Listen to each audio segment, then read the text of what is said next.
Unit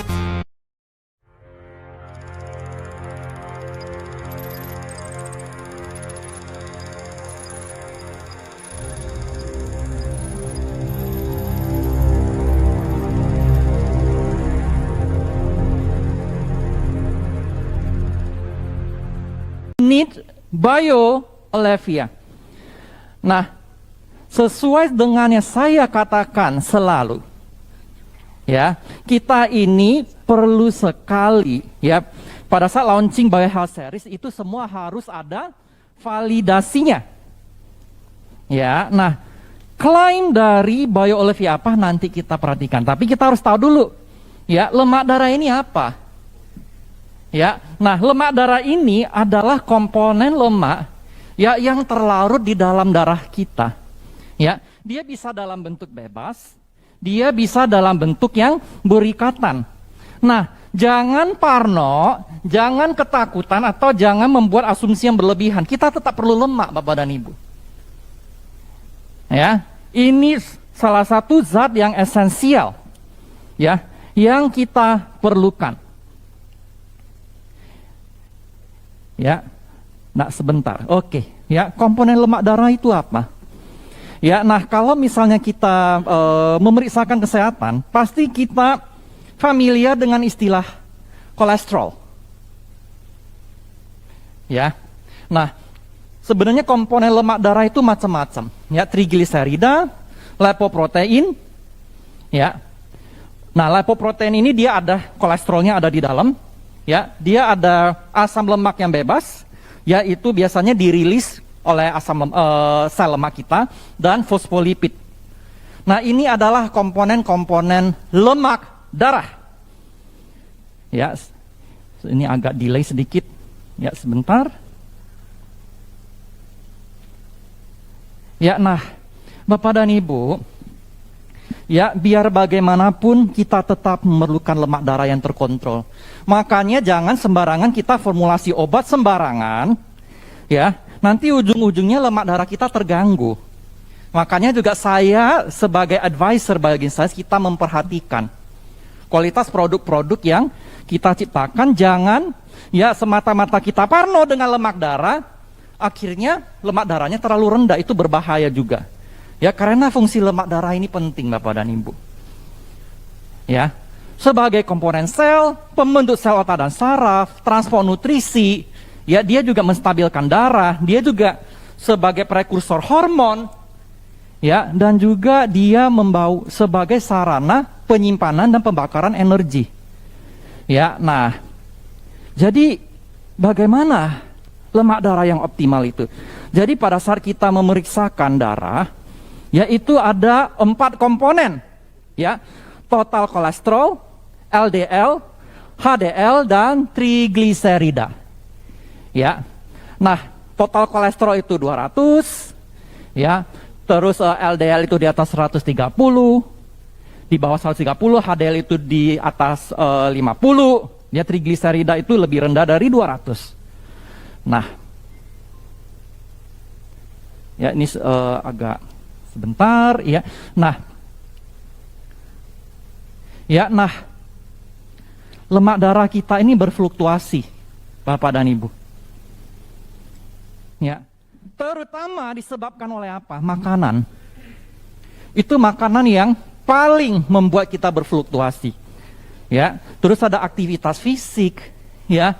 Terus juga ada yang dipengaruhi oleh genetik, ya, usia, jenis kelamin. Ya, penyakit-penyakit metabolik terutama seperti diabetes mellitus, kondisi organ-organ terutama ginjal, dan obat-obatan. Ya, ini semua mempengaruhi profil lemak darah kita. Ya, nah, tadi kan kita lihat nih, ya, makanan adalah kuncinya. Nah, apa yang terjadi pada saat kondisi lemak darah itu berubah? Nah, ini muncul istilah namanya dislipidemia. Ya, nah, dislipidemia itu apa? Tadi kita ingat 4 komponen, ya. Total kolesterol, HDL, LDL, dan trigliserida. Pada saat komponen ini, ya, tidak normal, itu muncul dislipidemia. Ya, nah, tapi kita sekarang, ya, kita fokus kepada yang hiperlipidemia. Ya, yang kita fokus ya hiperlipidemia tentu saja. Ya, nah ini juga macam-macam, dia bisa dari keturunan atau genetik, ya, dan ada yang dari gaya hidup, ya, ataupun dia komorbid. Ya, nah ini adalah kondisi-kondisi yang mencetuskan kondisi lemak darah. Ya, nah bahayanya apa? Ya, lemak darah yang abnormal, yang hyper itu menaikkan resiko penyakit jantung. Jangan main-main dengan penyakit jantung, karena ini salah satu dari 3 pembunuh utama di Indonesia. Bukan di Indonesia, di dunia Bapak dan Ibu ya. Bahkan untuk negara berkembang dia lebih tinggi lagi. Ya, makanya kalau kita lihat ya iklan-iklan kesehatan itu, mereka ingin menganjurkan ya berbagai gaya hidup sehat. Ya, makanannya harus bersih lah, harus rendah gula, ya rendah lemak jahat, tinggi lemak baik, ya harus banyak olahraga, ya tidak merokok dan menjaga berat badan yang stabil, ya di sini istilahnya itu ideal, ya karena obesitas itu dia merupakan salah satu penyebab utama ya lemak darah yang hiperlipidemia. Ya, nah itu kan teorinya, ya teorinya mudah. Mungkin kalau Anda yang mengikuti seminar kesehatan, seminar from home, core-nya itu melulu. Ya, tapi kenyataannya kan tidak semudah itu. Kalau mudah juga itu bukan menjadi 3 pembunuh utama, ya kalau itu mudah dilaksanakan. Ya, nah problem masa kini itu stresnya tinggi, ya. Aktivitas fisik yang rendah, ya, apalagi kita tinggal di negara berkembang dan maju sehingga kita dimanjakan dengan teknologi, ya, semakin berkuranglah aktivitas fisik, ya. Nah, apalagi pada kondisi pandemi di mana kita banyak berdiam diri di rumah, ya. Nah, semakin berkurang aktivitas fisik, semakin banyak berdiam diri, semakin mikirnya aneh-aneh, ya sudahlah mulai mager. Lihat makanan di online, lihat di media-media sosial, banyak makanan-makanan yang enak yang tersaji, ya. Nah sudahlah mulai godaan sudah muncul, ya. Nah terlebih lagi ya yang menggoda selera Anda, yang menggoda mata Anda. Ini pas Anda ngaku dulu nih, betul ya, Anda lihat wah makanannya enak-enak ya, oke. Dan tentu saja yang menggoda mata Anda itu apa sih yang terkandung di dalamnya?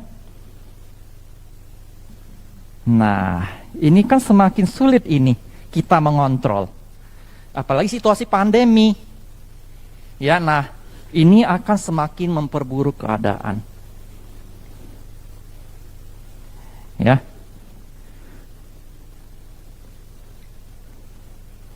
Jadi kalau kita melihat kondisi seperti ini, ya, apakah kita bisa melakukan sesuatu? Dok, saya ini sulit dok, ya, stres saya terlalu tinggi. Waduh, kalau saya atur makan sulit nih dok. Kalau saya disuruh nahan-nahan selera, ya nahan-nahan nafsu makan, nanti meledak dok, nggak bisa dok. Ya kalau mau sehat ya ada pengorbanan, ya kan. Nah kalau Anda mau memperoleh kesehatan yang optimal, pasti ada investasinya Bapak dan Ibu, ya. Nah investasi ini ya sering saya gaung-gaungkan, ini investasi kesehatan, ya. Anda memilih ya makanan-makanan atau minuman yang mengandung bahan aktif yang bisa mendukung kesehatan Anda. Sudahkah Anda melakukan hal tersebut? Apakah terbersit di pikiran Anda? Ya. Nah, karena Biogreen Science ini ya memiliki visi dan misi dengan integritas dan hati. Bagaimana kita membantu jutaan manusia ini? Ya, kita sudah melihat, wah, pola makannya seperti ini. Ya, wah, makanan yang berlemak ini, makanan semakin berlemak, jujur, semakin enak. Ngaku, betul tidak ya? Kalau Anda yang setuju, Anda buka video, Anda acukan jempol. Saya mau lihat dulu. Semakin berlemak, semakin enak. Saya mau lihat jempolnya, buka videonya. Saya mau pastikan Anda ada di sana. Setuju? Setuju? Lah. Sampai ada yang jempolnya digoyang-goyang ya. Sampai disco jempolnya. Sampai 2 jempol malah. Nah. Berarti kita harus cerdas. Berarti kita harus mengetahui zat-zat mana yang bisa mengcounter, membantu kita menjaga agar lemak darah kita lebih terjaga. Penyeimbangnya apa? Kalau mau menyediakan makanan sehat kadang-kadang sulit. Nah, makanya Biogreen Science sesuai dengan apa yang diwejangkan Pak Larry, kita menciptakan Bio Health Series karena kita tahu itulah masalah yang ada di tengah-tengah kita. Ya, kalau untuk lemak darah kita gunakan Bio Olivia. Nah, namanya kenapa Bio Olivia? Ya. Kenapa namanya Bio Olivia? Ya, Olivia itu dari olive, ya, zaitun. Ya, sorry ini kekencengan ini. Nah, stop, ya. Oke, stop, ya. Nah, ya Olivia ini dari zaitun, ya, dan juga Olivia itu pelesetan dari oil. Ya, oil dan alleviation. Alleviation itu menahan, itu memperbaiki, itu alleviation. Oil alleviation sama olive jadinya olivia. Ya. Nah, bahan aktif dari Bio Olivia adalah zaitun. Ya, zaitunnya juga bukan sembarang zaitun yang kita pakai. Ya, yang kita pakai itu yang di daerah Mediterania. Dan yang kita pakai 100% buah, perasan buah tanpa ada bagian lain. Dia murni dari buah. Pasti orang bilang, oh kenapa nggak olive oil dan sebagainya. Tunggu dulu, saya akan jelaskan. Ya, itu perasannya murni 100%, dia kaya polifenol dan antioksidan. Dan dia memiliki kandungan bahan aktif hidroksitirosol. Itulah yang bersifat olivia. Banyak orang mengira olive oil itu ini ya, polyunsaturated fatty acid. Sebenarnya yang paling poten hidroksitirosol. Ya, itu adalah key-nya itu di situ. Dan kita memakai bahan yang organik yang terbaik di dunia. Ya, nah, fungsinya, ya inilah king-nya ini di sini, ini jantungnya di sini, jantungnya Bio Olivia di sini. Dia bisa menurunkan total kolesterol, menaikkan HDL, menurunkan resiko terkena serangan jantung, ya, menekan agregasi platelet, ya, penggumpalan darah, ya, ataupun penggumpalan trombosit, antiinflamasi. Ya, nah kalau tuh ya ada yang perlemakan hati, fatty liver, kolesterolnya tinggi, ataupun ada risiko tekanan jantung, ini nih kuncinya nih, Bio Olivia. Ya, tapi ini obat kurus nggak dok? No, ya kita nggak bisa mengandalkan lemak darah sebagai obat kurus. No, itu nanti BioSlim. Sabar, nanti itu akan ada saatnya. Tapi sekarang kita fokus blood fat ya, lemak darah. Bukan lemak yang di sini ya, itu beda cerita lagi. Ya, nah BioOlivia yang dipakai ini mengandung berbagai spektrum bahan aktif. Ya. Nah, kita juga telah mempelajari beberapa bahan aktif ya dan fungsi-fungsinya. Jadi saya di sini ya mempresentasikan produk ini kepada Anda itu semuanya ada kajian klinis yang lengkap, bukan asal koar-koar, bukan asal overclaim, bukan posting-posting sampai dituntut oleh dokter nanti. Kita ada data lengkap dan kita diizinkan untuk memakai klaim membantu menurunkan lemak darah oleh Badan POM. Sekali saya ulangin, ya, formulasi dari BioOlivia itu diizinkan oleh Badan POM untuk digunakan sebagai klaim resmi menurunkan lemak darah. Jadi Anda boleh mengklaim, ya. Nah, ini ada bahan sekunder, ya, yaitu bahan putih. Nah, bawang putih itu ada zat aktif alisin, ya. Kita punya bawang putih juga bukan seperti bawang putih yang Anda temui di pasaran. Anda standarisasi alisin itu di atas 1%, ya, karena itu adalah bahan aktif yang bisa bersifat anti hiperlipidemia, ya, dan menurunkan total kolesterol dan LDL. Jadi kita pakai ekstrak murni, bukan bawang putih digurus-gurus, digeprek-geprek terus dicampur jadi BioOlivia, bukan. Jadi ada tahapan untuk memurnikan bahan aktifnya, Bapak dan Ibu. Ya, dan berikutnya juga kita memadukan dengan polifenol dari teh hijau. Ya, dari daerah Sichuan. Ya, kenapa harus pilihnya di situ, Dok? Kenapa nggak daerah lain? Ya, karena kita mau ya kandungan polifenolnya, katekinnya, epigalokatekin galatnya itu sekian persen, baru dia nendang, baru dia sinergi ya dalam BioOlivia. Makanya orang pikirnya apa? Aduh, ini gampang lah, ini paling dicampur A tambah B tambah C. Ya ibarat rendang. Kalau kita ambil buku resep, semua orang bisa masak rendang, tapi apakah rendangnya sama enaknya? Jelas tidak. Tergantung kokinya. Nah, ya kalian Anda juga harus memperhatikan koki yang meramu ini siapa. Ya, jelas ya, uji klinisnya apa? Ya, cara membangunnya apa? Ya, cara justifikasi formulasinya apa? Itu harus Anda tahu. Anda harus pastikan yang memformulasi itu orang yang kompeten.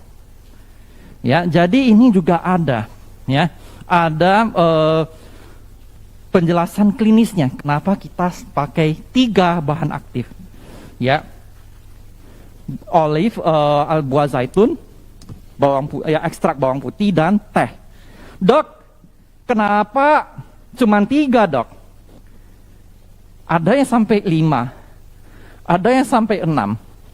Bapak dan Ibu, itu nggak boleh sembarangan loh, ya, karena sifat anti agregasi platelet kalau berlebihan itu darah Anda terlalu encer, nanti Anda gampang mengalami pendarahan loh. Jadi nggak gampang formulasinya, Bapak dan Ibu. Yang Pak Leri bilang perlu ratusan juta, perlu M, itu betul. Kalau cuma campur-campur beli di pasar nih, oh buah zaitun sekilo 10.000, bawang putih 45.000, ya teh hijau direbus-rebus paling 100.000, dikocok-kocok, dipanas, direbus, diminum. Kalau formulanya salah, tidak tepat, tidak dikaji, kalau berlebih aja itu juga berbahaya. Ya, jadi harus pas, baru Badan POM bisa memberi lampu hijau. Ya, nah, kelebihan BioOlivia ini apa? Ya, 1 tablet saja, ya 1 tablet BioOlivia, ya, potennya, kekuatannya setara dengan apa? Itu setara dengan 5 butir zaitun Mediterranea, atau setara dengan 250 ml extra virgin oil yang organik, 1/4 liter, 1 tablet. Ya, kemampuannya di sini kekuatan itu maksudnya kemampuan menurunkan lemak darah. Ya. Nah, rekomendasinya seperti apa? Ya. Prevention dan maintenance itu 1 sampai 2 tablet per hari. Ya, kalau misalnya untuk mencegah ya, itu 1 ya. Kalau memang sudah mulai ada gejala atau ingin membantu itu 2. Bapak dan Ibu ini hati-hati ya, jangan over. Ya. Kalau over ya, nanti pendarahan. Ya, jadi nggak boleh sembarangan. Nah, BioOlivia juga baik sekali kalau misalnya Anda suplemen bareng dengan omega 3, itu juga bagus karena mereka sinergistik. Ya. Nah, pada saat untuk orang-orang yang lagi mengkonsumsi ya obat-obatan penurun kolesterol ya ataupun obat-obatan lain yang mengontrol lemak darah ya, Anda boleh berkonsultasi ke dokter dengan mencek profil lemak darahnya. Pada saat sudah mengalami perbaikan ya, itu obat dokternya bisa pelan-pelan dikurangin dan disubstitusi dengan BioOlivia. Ya, nah tapi saya ingin mengajak Anda berhati-hati ya. Ini juga Anda harus pada saat Anda juga mengkonsumsi obat-obatan yang bersifat mengencerkan darah, itu hati-hati karena mekanisme hidroksitilosol ya, itu juga bisa mengencerkan darah juga. Ya, secara alami. Ya. Nah, berikutnya juga ya, kalau dia ada hemofilia, ini sih jarang ya, ini penyakit genetik ya. Ya, ini pembekuan darah ini hemofilia, itu juga hati-hati. Ya, nah kalau ada masalah pendarahan di pencernaan juga berhati-hati. Ya. Ini biasanya omega juga tidak boleh, vitamin E juga tidak boleh. Ya, itu malah mempercepat pendarahan. Ya, itu gampang lihatnya itu ya. Anda lihat di tinja. Kalau tinja Anda berwarna hitam, itu ada pendarahan di saluran pencernaan bagian atas. Nah, itu Anda harus konsultasi dulu ke dokter. Ya, dan sebaiknya Anda lihat lagi. Ya. Nah, berikutnya juga kalau Anda ingin melakukan tindakan operasi, BioOlivia sebaiknya di stop kurang lebih 2 minggu. Ya. Untuk analisa yang lebih agar tidak terjadi pendarahan. Ya, nah ini juga sama berlaku seperti omega 3 vitamin E. Oke? Nah, ya, sekian presentasi saya. Ya, nah ini saya ingin memanggil 2 rekan saya. Ya, nah ini 2 rekan saya ini akan mengedukasi Anda tata cara mengukur kolesterol. Ya, nah bersama ini saya ingin memanggil ya Ibu Bella dan Ibu Rani. Ya, silakan maju. Ya, mungkin bisa membantu teman-teman ya untuk memperagakan bagaimana cara mengukur kolesterol. Silakan.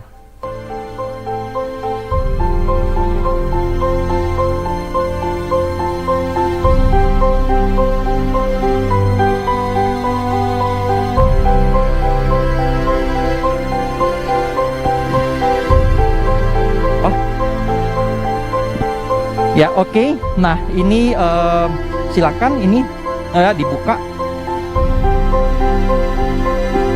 Ya, nah, ya jadi ini kita ada alat untuk mengukur total kolesterol. Ya, silakan diperagakan.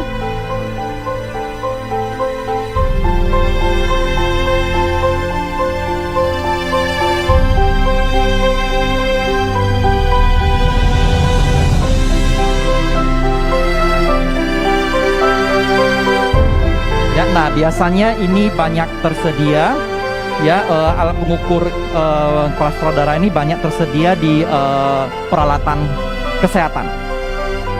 Ya, jadi dia ada sejenis strip.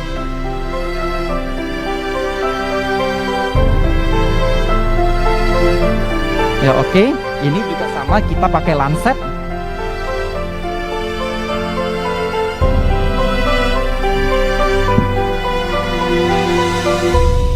Oke.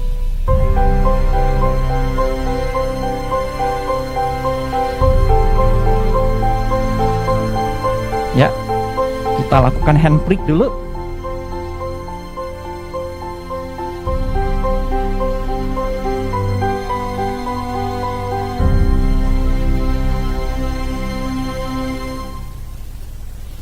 Oke, ya boleh diteteskan.